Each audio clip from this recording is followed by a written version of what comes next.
Olá, boa noite. Esse é o Giro Veja com as notícias da terça-feira. Desde que a nota do PT em resposta à nova fase da Operação Lava Jato foi divulgada, muita gente estranhou em Brasília a ausência de uma linha sequer redigida em defesa do ex-ministro José Dirceu, que foi preso pela segunda vez ontem.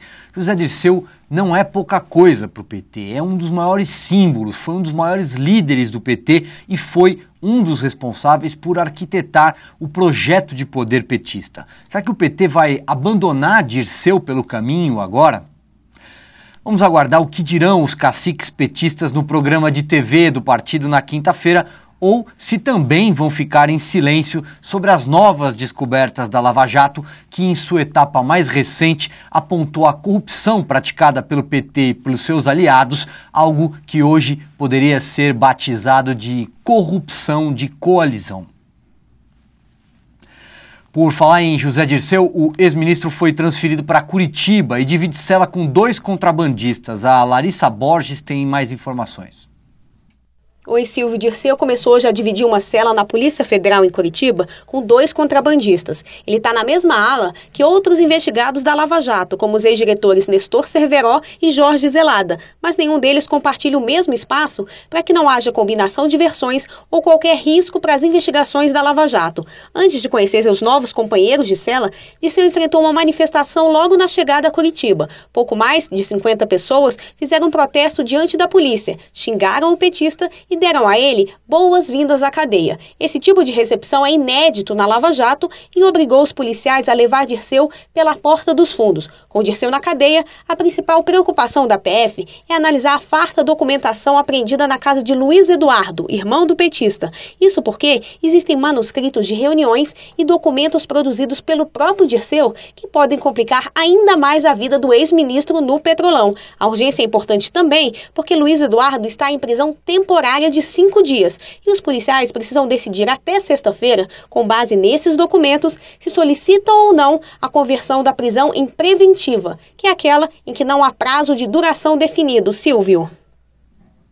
Obrigado, Larissa. No Congresso Nacional, os deputados começaram a voltar do recesso e o presidente da Câmara, Eduardo Cunha, anunciou que o PT não ficará com as relatorias das CPIs bombas que vem por aí. Gabriel Castro.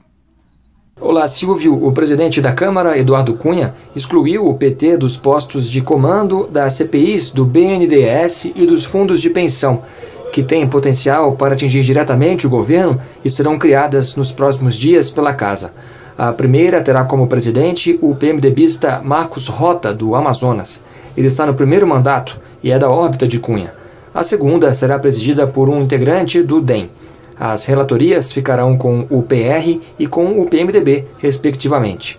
A divisão foi acertada em um jantar entre Cunha e lideranças partidárias nesta segunda-feira. O PT, que ficou de fora do acerto, reagiu e disse que vai pleitear a relatoria da CPI do BNDES.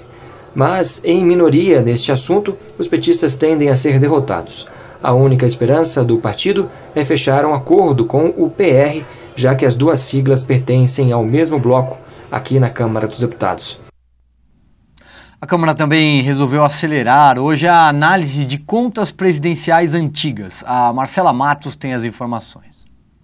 Silvio, já na primeira votação depois do recesso, o presidente da Câmara, Eduardo Cunha, colocou em prática uma de suas armas para constranger o Planalto. Ele iniciou a votação das análises das contas de governo antigas. Embora seja prerrogativa do Congresso analisar essas prestações de contas, a medida vem sendo ignorada pelos parlamentares há mais de uma década.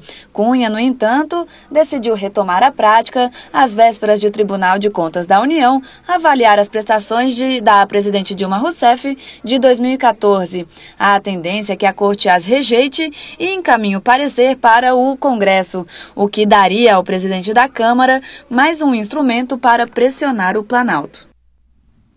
Obrigado, Marcela. Terça-feira é dia da coluna Veja Mercados. Vamos ouvir o comentário do Geraldo Samor.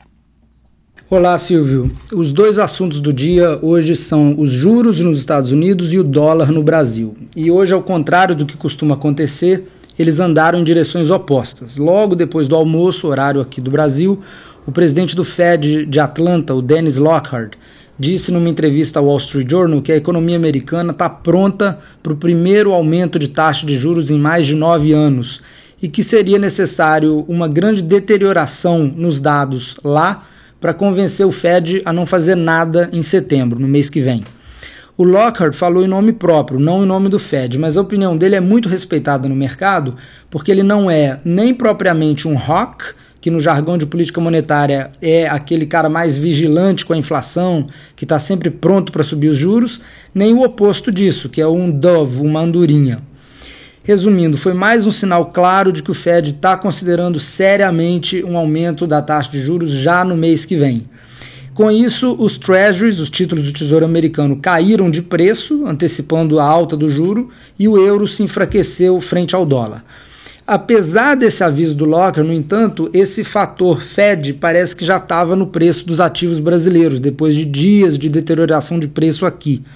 Ao longo do dia, o dólar testou os R$ 3,49, mas voltou, o que sugere que o nível de 3,50 pode oferecer uma resistência técnica maior do que as pessoas imaginam. Nos últimos 40 dias, Silvio, para você ter uma ideia, o real é a moeda que mais se desvalorizou no mundo, junto com o rublo, a moeda russa. Está em queda de 12% nesses 40 dias. Essa resistência ali nos 3,50 indica que o dólar vai precisar provavelmente de notícias ainda piores na economia ou na política para romper esse nível. E como o real melhorou ao longo do dia, essa melhora transbordou para o mercado de juros futuros, que é um mercado que movimenta muito mais dinheiro do que o mercado de câmbio. Como disse um operador veterano com quem eu falei há pouco, hoje foi o dia do rabo abanar o cachorro. Muito bem. Bom, o Giro Veja termina aqui, mas a programação de TV já continua. A gente se vê amanhã. Tchau.